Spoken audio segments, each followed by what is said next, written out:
ചുരുങ്ങിയ ചെലവിൽ വീട്ടുമുറ്റത്തൊരു വിളക്ക്, വൈദ്യുതി വേണ്ട, ബാറ്ററി വേണ്ട, പൂർണ്ണമായും സോളാറിൽ പ്രവർത്തിക്കുന്ന ലൈറ്റുകൾ നിങ്ങളുടെ വീടുകളിലോ സ്ഥാപനങ്ങളിലോ എവിടെയായാലും സ്ഥാപിച്ചു കൊടുക്കുന്നു.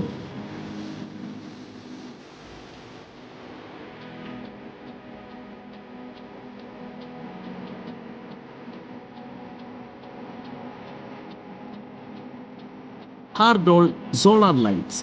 കൂടുതൽ വിവരങ്ങൾക്ക് വിളിക്കേണ്ട നമ്പർ 9447132148. മേയർ തെരഞ്ഞെടുപ്പിൽ പരിഭവം പ്രകടമാക്കി KPCC general secretary Deepthi Mary Varghese. UDFും കോൺഗ്രസും ഏൽപ്പിച്ച ഉത്തരവാദിത്തം താൻ ചെയ്തെന്ന് ദീപ്തി മേരി വർഗീസ് പറഞ്ഞു. തെരഞ്ഞെടുക്കപ്പെട്ട 2 മേയർമാർക്കും പിന്തുണയും സഹായവും നൽകുമെന്ന് ദീപ്തി മേരി വർഗീസ് പറഞ്ഞു.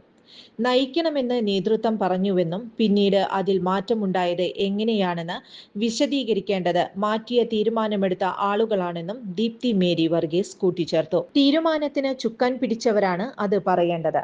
എനിക്ക് ഒന്നും പറയാനില്ല. KPCC സർക്കുലറിൽ പറഞ്ഞിരുന്ന കാര്യങ്ങളിൽ ചില അപാകതകൾ സംഭവിച്ചു. അത് പറയേണ്ടയിടത്ത് പറയും. അതിൽ പ്രതിഷേധമില്ല. കൊച്ചി നഗരസഭയുടെ ഭരണം പിടിക്കുന്നതിന് നേതൃത്വം കൊടുത്ത പ്രധാനപ്പെട്ടയാൾ പ്രതിപക്ഷ നേതാവാണ്. അദ്ദേഹമാണ് ലീഡ് ചെയ്യണമെന്നുള്ള ഉത്തരവാദിത്തം എന്നെ ഏൽപ്പിച്ചത്. അദ്ദേഹം പറഞ്ഞത് അനുസരിച്ചാണ് തെരഞ്ഞെടുപ്പിൽ പ്രവർത്തിച്ചത്. പക്ഷേ തീരുമാനം മാറിയത് അദ്ദേഹം തന്നെ പറയട്ടെ, ദീപ്തി മേരി വർഗീസ് പറഞ്ഞു. മേയർ തെരഞ്ഞെടുപ്പിൽ ഗൂഢാലോചന നടന്നോ എന്ന് അറിയില്ലെന്നും അതിന്റെ ആവശ്യമില്ലെന്നും ദീപ്തി പറഞ്ഞു. സ്വതന്ത്രമായ രീതിയിൽ വോട്ട് രേഖപ്പെടുത്താനുള്ള അവസരം കൗൺസിലർമാർക്ക് നൽകണമായിരുന്നുവെന്നും ദീപ്തി കൂട്ടിച്ചേർത്തു. തന്റെ കൂടെ വളരെയധികം കൗൺസിലർമാർ ഉണ്ടെന്നാണ് ആത്മവിശ്വാസം. തനിക്ക് പിന്തുണയില്ലെന്ന് പറയുന്നത് മാത്രമാണ് പരിഭവമെന്നും പദവി ലഭിക്കാതിരുന്നതിൽ പരിഭവമില്ലെന്നും ദീപ്തി പറഞ്ഞു. KPCC സർക്കുലർ പ്രകാരം KPCCയിൽ നിന്നുള്ള ഒരു നിരീക്ഷകൻ വന്ന് തെരഞ്ഞെടുപ്പ് നടത്തണം. രഹസ്യമായി വോട്ടെടുപ്പ് നടത്തണമെന്നുണ്ടെന്ന് ദീപ്തി കൂട്ടിച്ചേർത്തു. DCC പ്രസിഡന്റ് ആ സർക്കുലർ ശരിയായി വായിച്ചിട്ടുണ്ടാവില്ലെന്നും ദീപ്തി കുറ്റപ്പെടുത്തി. പല കൗൺസിലർമാർക്കും പലതരത്തിലുള്ള സമ്മർദ്ദം ഉണ്ടായിട്ടുണ്ടെങ്കിൽ സ്വതന്ത്രമായി വോട്ട് വിനിയോഗിക്കാൻ സാധിച്ചിട്ടുണ്ടാവില്ലെന്നും ദീപ്തി പറഞ്ഞു. ഒരു വാഗ്ദാനവും ചോദിച്ചിട്ടില്ല, പറഞ്ഞിട്ടുമില്ല. KPCC ജനറൽ സെക്രട്ടറി എന്ന നിലയ്ക്കാണ് എപ്പോഴും പ്രവർത്തിക്കുന്നത്.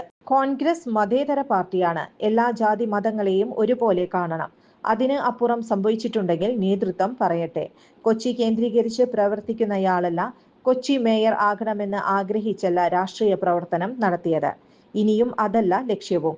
എന്നോട് പാർട്ടി പറഞ്ഞതുപോലെ ചെയ്തു, ദീപ്തി പറഞ്ഞു. കൂടുതൽ വാർത്തകൾക്ക് ഞങ്ങളുടെ ചാനൽ സബ്സ്ക്രൈബ് ചെയ്യുക. Facebook ഫോളോ അപ്പ് ചെയ്യുക. വാർത്തകൾ വേഗത്തിലറിയാൻ എനി ടൈം